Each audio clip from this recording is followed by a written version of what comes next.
সব আলেমও কিন্তু বন্ধু হক নয়, কিছু কিছু আলেম দিয়ে জাহান্নাম উদ্বোধন করা হবে। আমাদের মতো দাড়িওয়ালা টুপিওয়ালা পাগড়িওয়ালা দেখলেই মনে করেন না যে উনি জান্নাতি। উনি জান্নাতি নয়। আল্লাহর হাবিব বলে দিয়েছে সব আলেমের কথা বিশ্বাস করা যাবে না। পৃথিবী নবী অনেক আলেম তোমাদের মাঝে প্রকাশিত হবে। মনে রাখবা, পৃথিবীর বুকে যে মেতর এবং মুসি দুইটা জাত, এগুলোকে কেউ বেশি ভালোবাসে না। আল্লাহর হাবিব বলে দিয়েছেন ওই মেতর এবং মুচি ওইগুলোর চাইতেও নিকৃষ্ট হবে পৃথিবীতে আলেমরা কিয়ামতের আগে। এই তোমরা কি বোর্ড খাওয়ার জন্য শেষ পর্যন্ত এসে বসছো এখানে? আমি আগেই বলেছি তোমাদের যে বয়স আমার ছাত্রদের বাচ্চাদের সমান। আমি সেই 2002 থেকে আলোচনার মাঠে। আমি তোমাদেরকে বলি তোমরা কষ্ট পাইও না ভাই। তোমরা যে জান্নাতের বাগানে আসছো, 2-4 জন গুটি কয়েকজন মানুষ ছাড়া তোমাদেরকে জান্নাতের মেহমানের মতো মনে হয় না। কেন হয় না? ওই যে তোমরা উদাসীন। জাস্ট এটা একটা ফর্মালিটি। এই যে মাহফিল হচ্ছে, যাবো একটু শুনে আসবো, এই কিন্তু সিরিয়াস মোডে তোমরা কেউ যেতে পারোনি। শ্রবণ করতে থাকে তখন শিক্ষকেরও পড়াইতে থাকে ভালো লাগে। কথা বলেন না কেন? আর যেটা শুনে না এটার ক্লাস দিতে চায় না। তেমনি ভাবে বন্ধু, যখন কোন আলোচক স্টেজে উঠে বসে, তার শ্রোতা যখন প্রত্যেকটা মানুষ কিন্তু তখন ওই আলোচকের ছাত্র হয়ে যায়, স্টুডেন্ট হয়ে যায়। সে যখন স্টুডেন্টের মতো আচরণ করতে থাকবে তখনই তার মর্যাদা শুধু বাড়তে থাকবে। কারণ আপনি যখন নিজেকে ছোট স্টুডেন্ট মনে করা মানে কি ছোট মনে করা। যিনি ছোট মনে করলো নিজেকে, উনি অহংকার মুক্ত হলো।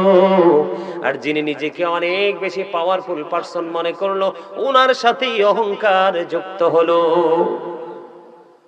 আমি আপনাদেরকে বলি, মানুষ যখন হাঁটতে থাকে চলতে থাকে, পায়ের নিচে পিষ্ট হয়ে অসংখ্য পিপিলিকা মারা যায়। যাই কি যায় না? আপনি শুনলে অবাক হয়ে যাবেন। আল্লাহ রাব্বুল আলামিন পবিত্র কোরআন শরীফের 30 পারা সূরা ইনফিতরের মধ্যে তিনি বলে দিয়েছেন, ফি আই সূরাতিন মা শাআ রাক্কাবাক। আল্লাহ রাব্বুল আলামিন তিনি বলে দিয়েছেন আল্লাহ মানুষকে আল্লাহর মন মতো করে বানাইছে। আল্লাহ ক্রিয়েটেড দ্য মাইন্ড। সৃষ্টিটা আল্লাহর মন মতো করে করেছে। এই মানুষগুলোকে শুধু তাদের অপকর্মের কারণে বন্ধু তাদেরকে কাল কিয়ামতের দিন ছোট্ট ছোট্ট পিপিলিকা বানানো হবে। কি বানানো হবে? ছোট্ট ছোট্ট পিপিলিকা বানানো হবে। জাহান্নাম অপমান তাদের চারপাশ দিয়ে ঘিরে ফেলবে। বাওলাস নামক জাহান্নামের দিকে টেনে হেঁচড়ে নিয়ে যাওয়া হবে। এটা একটা মাত্র কারণ, সেই কারণটা হলো বন্ধু অহংকার। এই জন্য আমি আপনাদেরকে বলবো, আমি আমার মূল আলোচনাটাই যেতে চাই বন্ধু। আপনারা আমাকে কেউ ডিস্টার্ব করবেন না। আপনাদের আলোচনা শোনার ইচ্ছা থাকলে শুনবেন, না হয় বাড়ি চলে যাবেন। এখানে ডিস্টার্ব করবেন না, কারণ এটা জান্নাতের বাগান। গত বছর আমি একটা দিন এই জায়গায় এসেছিলাম, এই বছর আবার এসেছি। 1 বছরের মধ্যে অনেক মানুষ এই গ্রাম থেকে গেছে, কি গেছে না? আপনাদের এলাকার মানুষ মরছিনি বন্ধু। মানুষ যায় আসে রে, পৃথিবীতে থাকতে পারে না। এই যাওয়া আসার মধ্যে একটা জিনিস হলো মানুষের সবচেয়ে বড়, সেটা হলো তার জীবনের কর্ম। কর্মের কারণে মানুষ সম্মানী হয়, কর্মের কারণে মানুষ অসম্মানী হয়। শিক্ষা অর্জন করার কারণে মানুষ শিক্ষিত হয়, শিক্ষা অর্জন না করার কারণে মানুষকে মানুষ মূর্খ হিসাবে চিনে। আমি আপনাদেরকে আজকে বলবো, এটা বন্ধু একটা বড় ধরনের ক্লাস। এটা এমন একটা ইউনিভার্সিটির একটা অংশ রে। এইখান থেকে আপনি টিচিং নিতে পারলে দুনিয়ার শান্তি এবং পরকালের মুক্তি দুটোই আপনার নসিবে জুটবে। এই ক্লাসটা কিন্তু অনেক বড় একটা ক্লাস, কিন্তু আমরা এতটাই বন্ধু নির্বোধ, আমরা এতটাই হতভাগা, আমরা এতটাই বন্ধু জ্ঞানহীন, আমরা এতটাই বিবেকহীন। এই জায়গাগুলোকে আমরা বন্ধু মূল্যায়ন করতে জানি না। এই জায়গাগুলোতে যেই সার্ভিসটা 1 ঘন্টা 2 ঘন্টায় দেওয়া হয়, এমনও আছে একটা এলাকায় জুম্মাতে সারা বছরও সেটা দেওয়া হয় না। কথা বলেন না কেন? এই জন্য আপনারা দেখবেন এখন বর্তমানে সময়টা এতটা কমার্শিয়াল হয়েছে। আপনার টাকা হাদিয়াটা টাকাটা ডবল দিতে প্রস্তুত, কিন্তু নিজের মনের মতো বক্তা লাগবে। বক্তা যদি নিজের মনের মতো না হয়, আলোচক যদি নিজের মনের মতো না হয়, স্কলার যদি বন্ধু 100% যদি না হয়, বন্ধু তাকে ফ্রিও আনতে মানুষ রাজি না। কথা বলেন না কেন? মিক্স বর্তমানে এখন যুবকরা এই ট্রেডিশনটা বন্ধু চালু করেছে। এটা দোষের কিছু না। এতে কি হয়, গান সম্পূর্ণ মানুষগুলোকে মূল্যায়ন করা হয়, যাকে অবমূল্যায়ন করা হয়। একদিন যদি সত্যিকারের বিবেকবান মানুষ যদি হয়, তাকে যখন অবমূল্যায়ন করা হবে, তখন সে মূল্যায়নের জায়গায় কেমন করে আসবে সেই চিন্তা তার মধ্যে কাজ করবে। যদি সেই চিন্তা তার মধ্যে কাজ না করে, তাহলে বন্ধু এটার মধ্যে নির্বোধ বোকার কেউ না, এটা 100% স্টুপিড। ঠিক কিনা বলেন? আরো জোরে বলেন। এই তোমরা কি ভোট খাওয়ার জন্য শেষ পর্যন্ত এসে বসছো এখানে? আমি আগেই বলেছি, তোমাদের যে বয়স আমার ছাত্রদের, বাচ্চাদের সমান। আমি সেই 2002 থেকে আলোচনার মাঠে। আমি তোমাদেরকে বলি, তোমরা কষ্ট পাইও না ভাই। তোমরা যে জান্নাতের বাগানে আসছো, 2-4 জন গুটি কয়েকজন মানুষ ছাড়া তোমাদেরকে জান্নাতের মেহমানের মতো মনে হয় না। কেন হয় না? ওই যে তোমরা উদাসীন, জাস্ট এটা একটা ফর্মালিটি। এই যে মাহফিল হচ্ছে, যাবো একটু শুনে আসবো, এই কিন্তু সিরিয়াস মোডে তোমরা কেউ যেতে পারোনি। এটাই হলো তোমাদের সবচেয়ে বড় ব্যর্থতা। আর এই ব্যর্থতার দায় কিন্তু পিতামাতাও এড়িয়ে যেতে পারবে না। এই ব্যর্থতার দায় কিন্তু পিতামাতাকে নিতে হবে। আমি প্রায় আজে বলি, গতকালকে বলেছিলাম, every parents should take care their children very carefully. প্রত্যেকটা পিতামাতার উচিত তাদের সন্তানের দায়িত্ব যত্ন সহকারে পালন করা। আর আমরা সন্তান হিসাবে আমি যদি বলি,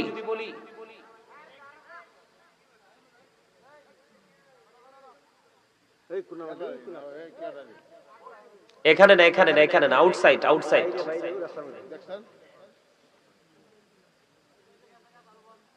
আর যাইয়েন না, ওরা বুঝতে পারছে, যাইয়েন না, ওরা হয়তো বুঝতে পারেনি, কথা বলে ফেলছে আর কি। এখন ওরা আমি থামাতে ওরা বুঝতে পারছে, যাইয়েন না। এই যে ভাইজান, যাওয়ার কোনো দরকার নেই, ওরা যেহেতু বুঝতে পারছে চলে গেছে, ওদের কাছে যাওয়ার লাভ। আমার কথা কি বুঝতে পারছেন? প্রত্যেকটা পিতামাতার উচিত তাদের সন্তানের দায়িত্ব যত্ন সহকারে পালন করা। আর আমাদের উচিত, we should obey our parents. আমাদের প্রত্যেকের উচিত আমাদের পিতামাতাকে মান্য করা। কারণ হচ্ছে, paradise of the child under the feet of the mother. মায়ের পায়ের নিচে সন্তানের জান্নাত। আপনি পৃথিবীর সব মানুষের সাথে গুড কমিউনিকেশন রাখেন, কিন্তু মায়ের সাথে আপনার দূরত্ব, ডিসটেন্স বেড়ে গেছে, আপনি মনে করবেন জান্নাত আপনার কাছ থেকে অনেক দূরে। আর জান্নাত তো নয়, শুধু আল্লাহ এবং আল্লাহর হাবিবও আপনার থেকে অনেক দূরে। কথা বুঝেন নাই? এখনকার মানুষের কিন্তু স্বজন প্রীতি বেশি, কিন্তু আপন স্বজনের খবর নাই। কথা বলেন না কেন? এই জায়গাটা তৈরি হওয়ার কারণ হলো, এই জায়গাগুলোকে আমরা মূল্যায়ন করতে জানি না। এখানে যারা আসে তাদেরকে ভালোবাসতে জানি না। আমরা শুধু বৈষম্য করতে করতে আজকে নিজেরাই বৈষম্যের শিকার। সম্মানিত উপস্থিতি, বাবা যারা হয়েছেন, বাবাকে আমি বলছি, মা যারা হয়েছেন চান্দিনা নম্বরপুর পনসাই গ্রামের আমার মা গো, হৃদয় খুলে শোনো। আমি আমার বোনদেরকে বলছি, বোন হৃদয় খুলে শোনো। আজকে যারা আমার এই জান্নাতের বাগানে উপস্থিত হয়েছো, যুবক বন্ধু, তোমাদেরকে বলছি, তোমরাও শোনো। তোমরা অতটা ছোট না, অতটা বিবেকহীন নও। কাল বাদে পরশু তোমরাও বাবা হবে। আজকে তুমি যে বাবাকে, মাকে, মায়ের হুকুম অমান্য করে যে কষ্ট দিয়েছো, আগামী কালকে সেই কষ্টটা ডাবল রূপে তুমি রিটার্ন পাবে। মনে রাখবা, আমি আজকে এখানে বলে গেলাম, বেঁচে থাকবো বা মরে যাবো জানি না, দেখা হবে কিনা সেটাও জানি না। মনে রাখবা, বলে হুজুর এখানে আসলেন কেন? তার কারণ হলো, আল্লাহর হাবিব সরকারে মদিনা তিনি জানিয়ে দিয়েছেন, বাবা মা যারা হয়েছেন তাদেরকে আল্লাহর হাবিব বলে দিয়েছেন, আদিবু আওলাদাকুম আলা তালাতি খিসানিন হুব্বি নবিকুম হুব্বি আহলে বাইতিহি ওয়া আলা কিরাতিল কুরআন। আল্লাহর হাবিব তিনি জানিয়ে দিয়েছেন, তোমরা তোমাদের সন্তানদেরকে তিনটি বিষয় শেখাও।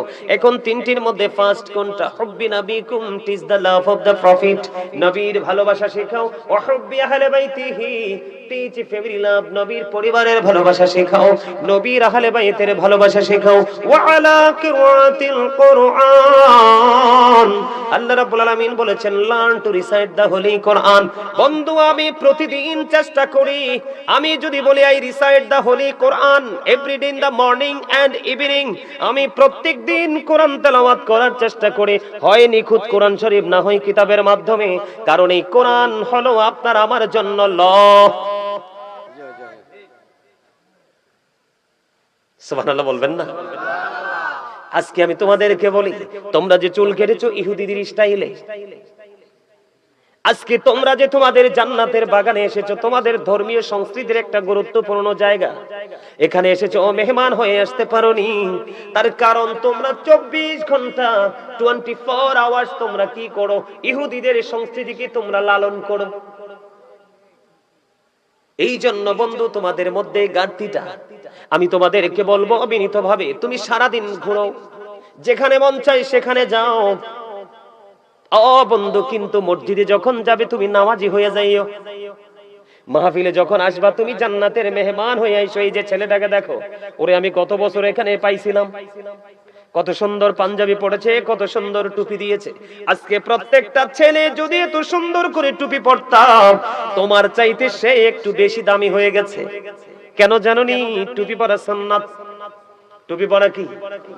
লম্বা জামা পরা সুন্নাত। সে পাঞ্জাবি পরেছে, অতিরিক্ত একটা সুন্নাত আমল করে ফেলেছে। টুপি পরেছে, সে অতিরিক্ত একটা সুন্নাত আমল করে ফেলেছে। আল্লাহর হাবিব জানিয়ে দিয়েছে, ক্লান্তি লগ্নে কোন মানুষ যদি একটা সুন্নাতকে জিন্দা করে যদি সে মৃত্যুবরণ করতে পারে, আল্লাহ রাব্বুল আলামিন খুশি হইয়া কাল হাসুরের দিন তাকে 100 শহীদের মর্যাদা দিয়ে জান্নাতে ঢুকাবে। এগুলো জানবেন কোত্থেকে? আলেমদের সাথে সম্পর্ক থাকলে।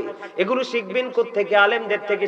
আলেমদের সাথে সম্পর্ক রাখলে, অসুস্থ হলে ডাক্তার লাগে, বাড়ি বানাইলে ইঞ্জিনিয়ার লাগে, সন্তানকে শিক্ষিত করতে হলে টিচার লাগে, লাগে কি লাগে না?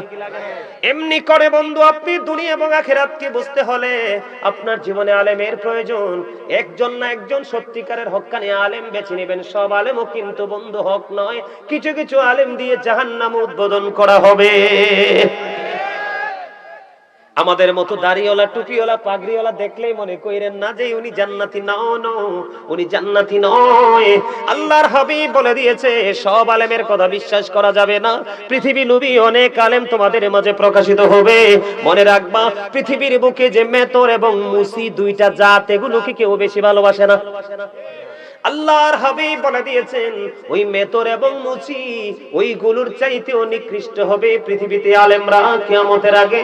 কারণ তারা নিজের স্বার্থের জন্য, সুবিধার জন্য মন গড়া কথা বলে বলে মানুষকে ধ্বংসের দিকে নিয়ে যাবে। আজকে বাংলাদেশের মধ্যে দেখেন বন্ধু, ফতুয়ার শেষ নাই। একজন দেয় ঠিক ফতুয়া, আর বাকি 72 জন দেয় রং ফতুয়া। আমার কথা নয়, রাসূল বলেছেন। কে বলেছেন? আরো জোরে বলেন। বন্ধুরে আমার, এই জন্য আমি আপনাদেরকে বলি, আমার নবীকে ভালোবাসতে হবে। সাহাবীর নামটা আমার মনে নাই বন্ধু, এই মুহূর্তে মনে নাই, কিন্তু মনে ছিল। একজন সাহাবী, তিনি খেজুর বাগানে কাজ করতেছেন। কাজ করা অবস্থায় বন্ধু, নবীকে চেনার জন্য বলছি, কাজ করা অবস্থায় ওনাকে একজন এসে খবর জানিয়ে দিলেন, সম্ভবত ওনার সন্তান। এসে ডেকে ডেকে বললেন, নবী মুহাম্মদ পৃথিবী থেকে বিদায় হয়ে গেছে। আল্লাহর হাবিব পৃথিবী থেকে বিদায় হয়ে গেছে গো। এই কথাটা যখন শুনলেন, তিনি খেজুর বাগানে কাজ করতেছেন, যখন শুনলো প্রাণের নবী এই পৃথিবী থেকে বন্ধু চিরদিনের জন্য বিদায় হয়ে গেছে, তখন ওই সাহাবী মনে মনে চিন্তা করলো, আল্লাহ রাব্বুল আলামিনকে ডাক দিয়ে বললেন, আল্লাহ গো, আমার সরকারে মদিনা উম্মতের কান্ডারি নবী কামলেওয়ালা পৃথিবী থেকে চলে গেছে। যেই নবীকে আমি এই চক্ষু দিয়ে জীবনে আর দেখতে পাবো না, আমি আমার এই চোখের আলো থাকুক সেটা আমি চাই না। তুমি সঙ্গে সঙ্গে আমাকে অন্ধ করে দাও। আমি এই চোখ দিয়ে যদি আমার প্রাণের নবীকে দেখতে না পারি গো, আমি এই চোখ দিয়ে পৃথিবীর কোনো কিছু দেখতে চাই না। বন্ধু, ওই সাহাবীর সিনায় আমার নবীর এত বেশি গভীর প্রেম ছিল, সঙ্গে সঙ্গে তার চক্ষুগুলো অন্ধ হয়ে গেল, আর পৃথিবীর কোনো কিছু সে দেখতে পায় না। এরকম দোয়া কেউ করেনি? কিন্তু নবী চলে গেছে, নবীর বিরহ সে মানতে পারছে না, চোখ অন্ধ হয়ে যাওয়ার জন্য বলছে, তার চোখ অন্ধ হয়ে গেল। আমি আপনাদেরকে প্রেমটা বোঝানোর জন্য বলেছি বন্ধু।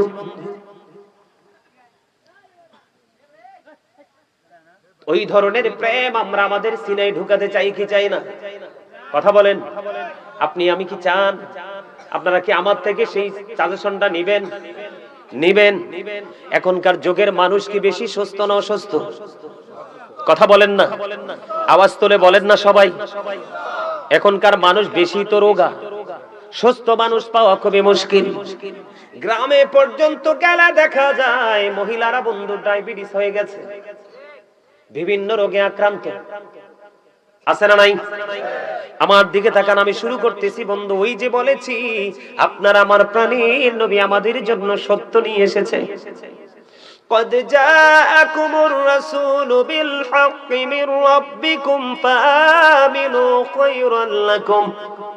আল্লাহ রাব্বুল আলামিন বলে দিয়েছেন, হাবিব, আল্লাহর প্রিয় হাবিব, আমাদের রাসূল আপনার আমার প্রাণের নবী আল্লাহর পক্ষ থেকে আমাদের কাছে সত্য নিয়ে এসেছেন। ফা আমিনু, সুতরাং তোমরা ঈমান আনো, খায়রুল লাকুম, তোমাদের জন্য কল্যাণ হবে। এই কল্যাণটা বন্ধু শুধু দুনিয়ায় নয়, এই কল্যাণটা বন্ধু আখিরাত পর্যন্ত চলে যাবে। জোরে জোরে বলুন না সুবহানাল্লাহ। আমি আপনাদেরকে আরেকটা কথা বলে, কদ জাআকুম মিনাল্লাহি নূরুন ওয়া কিতাবুম মুবিন। আল্লাহর হাবিব আল্লাহর পক্ষ থেকে বন্ধু সুস্পষ্ট নূর হিসাবে এসেছে, ওয়া কিতাবুম মুবিন, সুস্পষ্ট কিতাব হিসাবে এসেছে। জোরে জোরে কন্না সুবহানাল্লাহ। তাহলে এই আল্লাহর হাবিবের জবান মোবারকের কথা মানার দরকার আছে না নাই? আরো জোরে বলেন। আমার দিকে তাকান, যদি থাকে সেটা, তাহলে আপনাদেরকে বলবো, আমার আলোচনায় মূল আলোচনায় ঢুকতেছি, হৃদয় খুলে শুনতে থাকবেন বন্ধু। আমি আপনাদেরকে বলে দিতে চাই, এখানে দুইটা নিয়ামত আমি বলেছি, দুনিয়ার সুস্থতা এবং আখিরাতের সুস্থতা দুইটাই মিলবে। এখনকার যুগের মানুষ দেখবেন, ম্যাক্সিমাম মানুষ বন্ধু শহর গ্রাম সব জায়গায় ম্যাক্সিমাম মানুষ আপনারা দেখতে পাবেন, তারা কি করে রাত্র 12টা 1টায় ঘুমায়। সকালে কোনো ফজর নামাজের খবর থাকে না, সকলে তারা ফজরের নামাজ বন্ধ তারা পড়ে না, তারা রাত্র 9 সকাল 9টা 10টায় ঘুম থেকে ওঠে। আছে না নাই? বন্ধুরে আমার, আমার নবী হাদিস শরীফের মধ্যে এসেছে, আমার রাসূল বলেছে, তোমরা সুবহে সাদিকের পর থেকে সূর্যাস্ত পর্যন্ত আর ঘুমায়ো না। এই সময়টার মধ্যে বান্দার জন্য রিজিক বন্টন করা হয়, ওই সময় তোমরা রিজিকের জন্য অপেক্ষা করো। এখানে সবচেয়ে বড় মজার বিষয় হলো সুস্থতার জন্য যে জিনিসটা বেশি প্রয়োজন।